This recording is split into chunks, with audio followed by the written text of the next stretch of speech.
Hello दोस्तों, स्वागत है आपका आपके अपने YouTube channel triple E tech solution में।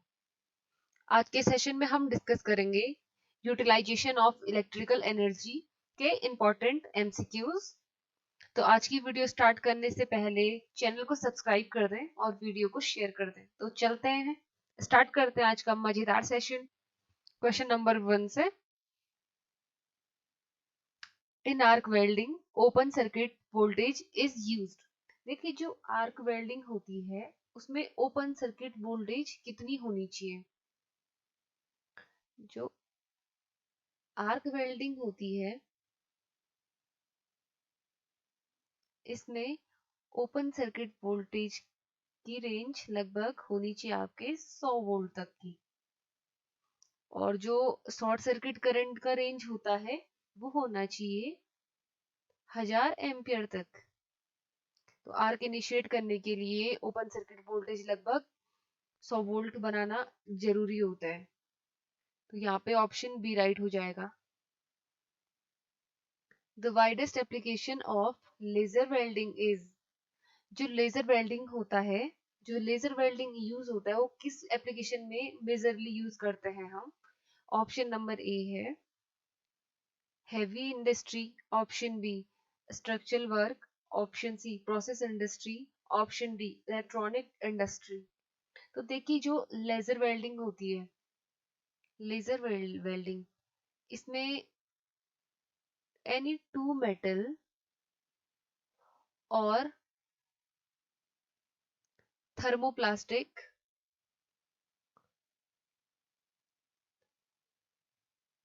मेटल को अगर जॉइंट करना है को को वेल्ड करने के लिए जॉइंट्स पर लेजर बीम डालते हैं। जॉइंट्स पर लेजर बीम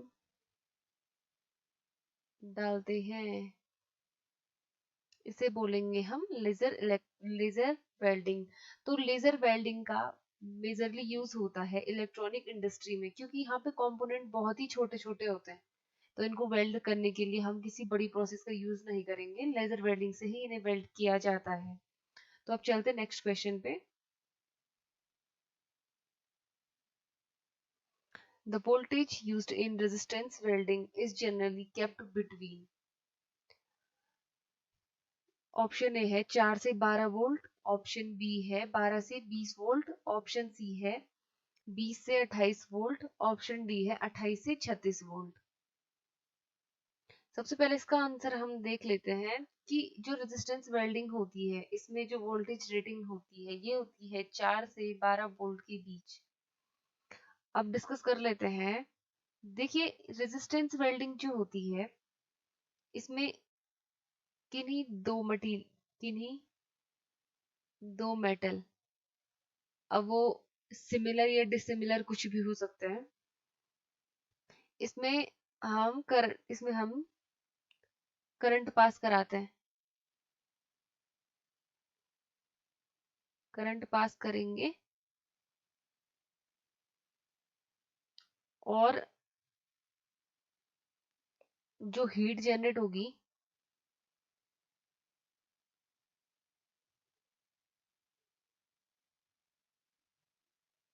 उससे जो मेटल मेल्ट होगा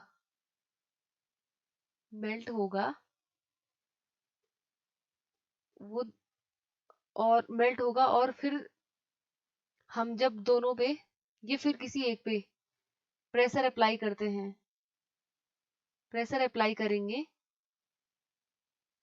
तो दोनों आपस में वेल्ड हो जाएंगे, वेल्ड हो जाएंगे। अब नेक्स्ट क्वेश्चन पे चलते हैं। A seam welding is. Option A multi spot welding, option B continuous spot welding process, option C used to form mesh, और ऑप्शन डी है used for welding cylindrical objects। देखिए, सीम जो वेल्डिंग होती है ये होती है कंटिन्यूस स्पॉट वेल्डिंग। इसमें दो चादरों को या फिर दो मेटल को ऐसे जोड़ने के लिए इसमें फैले हुए रोलर इलेक्ट्रोड यूज होते हैं। तो इसमें ये ऐसे चिपक जाएगा। तो यहाँ पे ऑप्शन बी राइट हो जाएगा। और यहाँ पे हम कोई भी सेम या डिफरेंट मटेरियल यूज कर सकता है। Different material. और इसके दो टाइप होते हैं सीम वेल्डिंग के। एक होता है रेजिस्टेंस सीम वेल्डिंग, दूसरा होता है फ्रिक्शन सीम वेल्डिंग। अब चलते हैं नेक्स्ट क्वेश्चन पे। Thermit welding is a form of, option A resistance welding, option B gas welding, option C fusion welding, option D force welding. देखिए जो थर्मिट वेल्डिंग होती है एक एक टाइप की फ्यूजन वेल्डिंग होती है। अभी देखिए थर्मिट वेल्डिंग में होता क्या है, इसका यूज हम वहां करते हैं जहां पे हमें दो थिक प्लेट थिक प्लेट को वेल्ड करना है और हमारे पास इलेक्ट्रिसिटी नहीं है, नो इलेक्ट्रिसिटी। तो अब हमें दो थिक प्लेट्स को चिपकाना है या थिक रॉड्स को चिपकाना है और हमारे पास इलेक्ट्रिसिटी नहीं है। तो इस केस में हम थर्मिट वेल्डिंग का यूज करते हैं। और बेसिकली इसका यूज होता है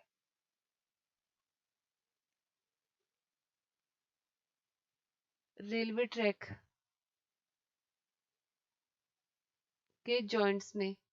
इसमें हम किसी डिफरेंट जो फिलर होता है उसे हीट करके इनके ऊपर मतलब जैसे ये दो रेल हैं तो हम किसी तीसरे फिलर को यहाँ पे मेल्ट करके इसके ऊपर चिपका देंगे ताकि इसके ऊपर ये सॉलिड इसको कंटिन्यूअस जॉइंट बना दे इसका। तो यहाँ पे हम यूज करते हैं फ्यूजन वेल्डिंग। अब नेक्स्ट क्वेश्चन पे देखते हैं। TIG welding is the best suited for welding. Option A mild welding, option B stainless steel, option C carbon steel, option D aluminium.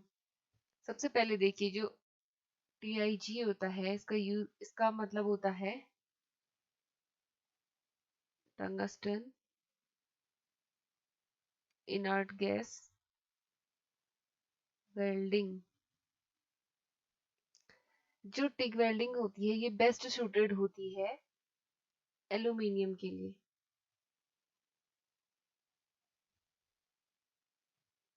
और एल्यूमिनियम के अलावा हम इसको यूज कर सकते हैं स्टेनलेस स्टील। देखिए बेस्ट सूटेड फॉर एल्यूमिनियम, लेकिन हम इनको और भी यूज कर सकते हैं जो मैं आपको बता रही हूँ, लेकिन बेस्ट एल्यूमिनियम के लिए है। आगे देखिए आप क्रोमोली और हो गया आपका निकेल एलॉय और magnesium copper, magnesium copper brass bronze और कभी कभी हम इसे इवन गोल्ड के लिए भी यूज कर लेते हैं। तो देखिए ये एक यूजफुल वेल्डिंग प्रोसेस है। किसी मतलब जैसे बाइक फ्रेम होता है, हो गया बाइक फ्रेम और जो हमारे मूवर्स होते हैं या फिर डोर हैंडल हो गए।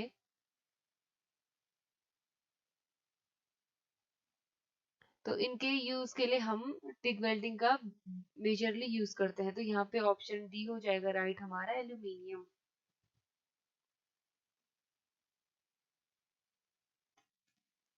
Forge welding is best suited for A. Stainless steel, B. Cast iron, option C. Rough iron, option D. All of the above। देखिए जो फोर्स वेल्डिंग होता है ये बेसिकली ओल्डेस्ट मेथड है एक वेल्डिंग का, ओल्डेस्ट मेथड। इसमें हम क्या करते हैं कि इसमें हम जो जॉब होता है या फिर जिसको भी हमें वेल्ड करना होता है उसको भट्टी में, जिसको भट्टी या फिर फर्नेस कहते हैं, जिसे फर्नेस में प्लास्टिक स्ट्रेट तक पहले मेल्ट करते हैं, प्लास्टिक स्ट्रेट तक पहले मेल्ट करेंगे। फिर जो हथौड़ा होता है, हथौड़े की सहायता से इसे पीट पीट कर इसको जोड़ में ढाल देता है। तो हथौड़े की सहायता से और गर्म मतलब से पीट पीट कर वेल्ड किया जाता है। तो ये होता है आपके रफ आयरन में, ऑप्शन सी राइट हो जाएगा यहाँ पे। अगला क्वेश्चन चलते हैं। Flash butt welding is, option A gas welding, option B arc welding with straight polarity, option C arc welding with reverse polarity, option D resistance welding. So देखिए flash butt welding होता है, ये basically resistance welding का एक type होता है। अब flash welding के बारे में देख लेते हैं। देखिए फ्लैश वेल्डिंग जो होता है इसमें जो वेल्डिंग में जो आर्क होती है, आर्क वो बहुत अधिक ऊष्मा को उत्पन्न करती है।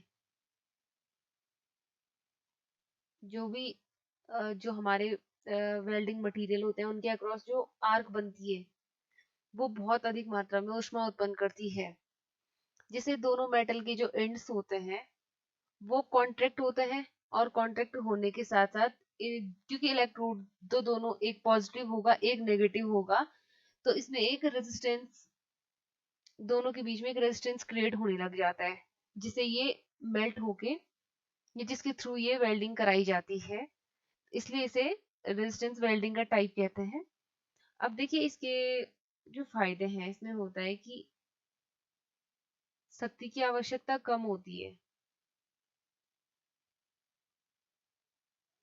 क्योंकि इसमें हम कोई एक्सेसिव पावर नहीं लगाते हैं। नॉर्मली जो हमें करंट फ्लो करना होता है आर्क इंड्यूस करने के लिए, क्योंकि ये आर्क इंड्यूस करने से ही एक्सेसिव एनर्जी प्रोड्यूस होगी, तो यहाँ पे बहुत कम एनर्जी की जरूरत होती है। और दूसरी बात, जो हमें वेल्ड मिलता है वो साफ सुथरा मिलता है। तो अब अगले क्वेश्चन पे चलेंगे।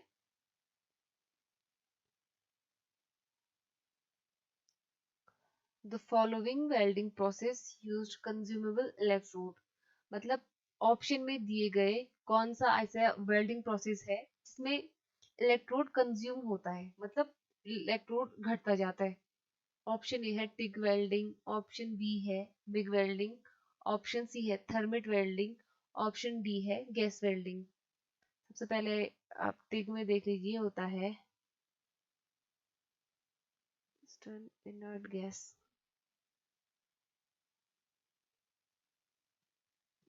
और मिग होता है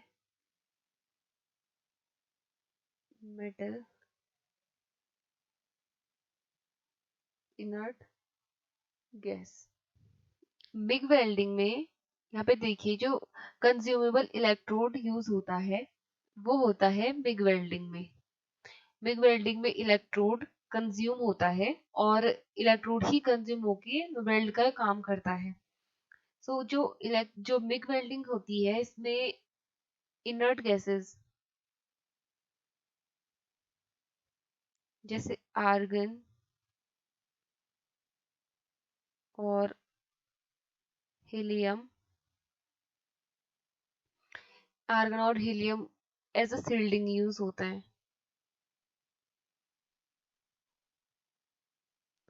तो यहाँ पे ऑप्शन बी राइट हो जाएगा। अब अगले क्वेश्चन पे चलते हैं।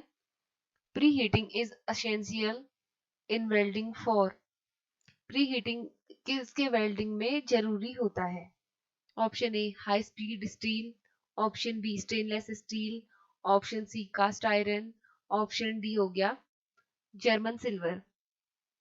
तो देखिए वेल्ड करने से पहले किसी भी मटेरियल को प्री हीट किया जाता है। तो ये प्री हीट बेसिकली यूज होता है आपके कास्ट आयरन में,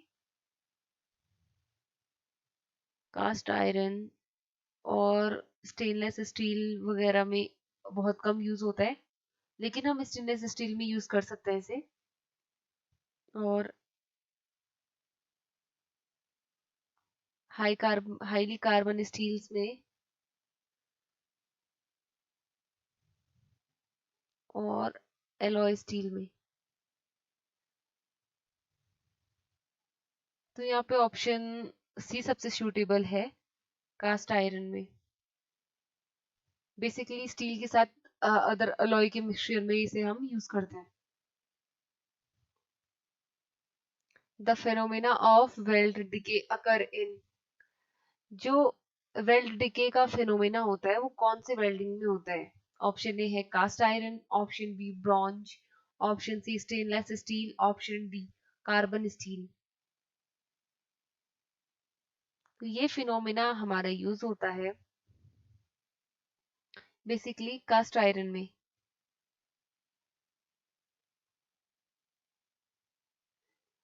नेक्स्ट क्वेश्चन में चलते हैं। In resistance welding the electrode material is made of. देखिए जो रेजिस्टेंस वेल्डिंग होता है उसमें जो इलेक्ट्रोड का मटेरियल होता है वो किसका बना होता है?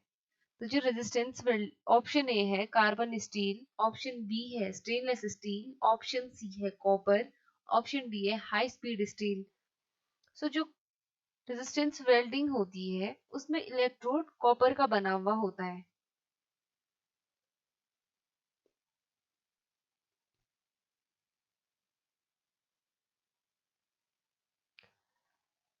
Which type of electrode is used in submerged arc welding? और किस टाइप के इलेक्ट्रोड को आर्क वेल्डिंग में सबमर्ज किया जाता है? वो होते हैं option A bare electrode, option B coated electrode, option C core wires, option D copper electrodes. Arc welding में सबमर्ज का मतलब होता है कि जिस मटेरियल को हमें वेल्ड करना होता है उस मटेरियल के इलेक्ट्रोड में डुबा के रखता है इलेक्ट्रोड्स को। तो ये होता है बेयर रॉड्स में, ऑप्शन ए। अगला क्वेश्चन है आपका, which of the following joint have high corrosion resistance? किस टाइप के जॉइंट्स में हाई कोरोजन रेजिस्टेंस होता है? ऑप्शन ए वेल्डिंग जॉइंट्स में, ऑप्शन बी रिवेटेड में, ऑप्शन सी बोल्टेड जॉइंट में, option D none of the above. मतलब high corrosion resistance सबसे हाई कोरोजन रेजिस्टेंस का मतलब तो हो गया कि इसमें कोरोजन कम होगा, और इसका बहुत कुछ मतलब लीकेज से है। लीकेज इन द सेंस जैसे हम पानी का कंटेनर की बात करें तो पानी कंटेनर में कम लीक होगा तो उसमें कोरोजन भी कम होगा। सो सबसे ज्यादा सेफ होता है यहाँ पे वेल्डिंग जॉइंट, क्योंकि यहाँ पे पूरी सरफेस को इसे चिपका दिया जाता है वेल्ड के थ्रू। लेकिन जो रिवेट रिवेट होता है इसके केस में यहाँ पे ऐसे रिवेट डाल दी जाती है। सो यहाँ पे ऑप्शन ए सबसे सूटेबल है। Radiation efficiency of luminous source depend on. जो लुमिनियस सोर्स मतलब ऐसा सोर्स जिससे हमें लाइट एनर्जी मिल रही है, उसकी जो रेडिएंट एफिशिएंसी होती है वो किस पे डिपेंड करती है? Option A shape of source, option B temperature of source, option C wavelength of light ray, option D all of the above. तो बेसिकली जो लुमिनियस सोर्स होता है उसकी जो रेडिएंट एफिशिएंसी होती है वो टेम्परेचर पे डिपेंड करती है। जितना ज्यादा टेम्परेचर बढ़ेगा हमें उतनी ज्यादा एफिशिएंसी मिलेगी। Carbon arc lamps are commonly used in. Carbon arc lamps का बेसिकली यूज कहाँ होता है? Option A domestic lightning, option B street lightning, option C cinema projectors, option D photography. So देखिए कार्बन इलेक्ट्रोड का जो carbon arc lamps का use होता है ये होता है आपके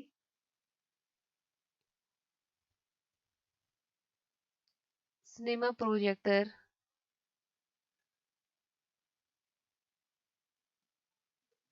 फ्लैश कैमरा, क्योंकि ये बहुत उच्च तीव्रता वाली सफेद रोशनी उत्पन्न करता है, तो इसका यूज होता है cinema projectors.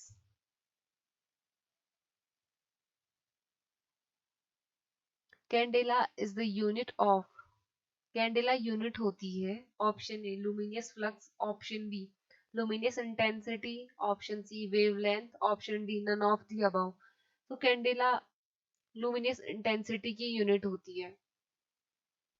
Illumination level required for precision work is around, तो प्रिसाइज वर्क मतलब बहुत महीन या बहुत इंपॉर्टेंट काम करने के लिए हमें इल्यूमिनेशन लेवल या लाइट का लेवल कितना चाहिए होता है? तो ये चाहिए होगा हमें 500 लुमेन पर मीटर स्क्वायर के आसपास।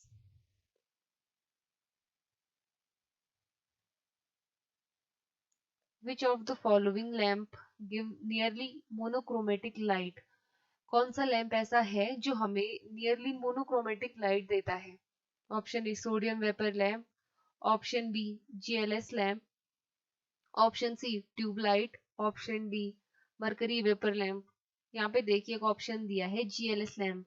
जीएलएस का ये मतलब होता है जनरल लाइट स्कीम। अब देखिए जो मोनोक्रोमेटिक होता है, मोनोक्रोमेटिक का मतलब होता है लगभग सिंगल कलर लाइट। अब मोनोक्रोमेटिक लाइट देने का मतलब होता है कि कौन सा लैंप ऐसा है जो हमें जनरली एक कलर की लाइट देता है, तो ये यूज होता है हमारे सोडियम वेपर लैंप में।